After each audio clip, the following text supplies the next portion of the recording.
How do industries pollute the environment? ఈ answer అమ్మా, ఈ ఆన్సర్ ఇప్పుడు నేను ఈ క్వశ్చన్ చెప్పాను కదమ్మా, ఇప్పుడు ఈ క్వశ్చన్ చెప్పాను కదా, ఈ క్వశ్చన్ లో most important words and Telugu meanings ఇప్పుడు మీకు నేను చెప్తాను. ఆ తెలుగు మీనింగ్స్ మీకు వస్తే ఆ ఆన్సర్ మీకు ఈజీగా అర్థమైపోద్ది.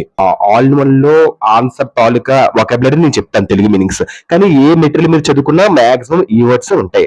సో ఈ వర్డ్స్ మీకు తెలిస్తే తెలుగు మీనింగ్ ఇంకా ఈజీగా ఆ ఆన్సర్ అర్థమైపోద్దు, క్లారిటీ అనేది మీకు వస్తుంది. టీచర్స్ కి అందరికి ఇది బాగా మీకు యూస్ అవుతుంది. ఓకేనమ్మా, thank you.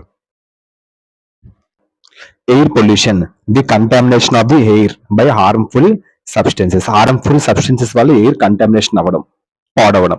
Water pollution, same the contamination water by harmful substances. Water లో ఉన్న హార్మ్ఫుల్ సబ్స్టెన్సెస్ వల్ల వాటర్ పొల్యూట్ అవ్వడం, అదే water pollution. Next land pollution అంటే ది డిటోరియేషన్ ఆఫ్ ది అంటే క్షీణతం earth land surfaces below the ground. Noise pollution అయితే తెలుసా, unwanted and excessive sound that can be అంటే అవసరం లేనిది పెద్ద సౌండ్స్, అది హ్యూమన్ హెల్త్ కి హార్మ్ఫుల్ అవుతుంది, అదే నాయిస్ పొల్యూషన్. ఇదమ్మా మోస్ట్ ఇంపార్టెంట్ వర్డ్స్ ఆ క్వశ్చన్ కి.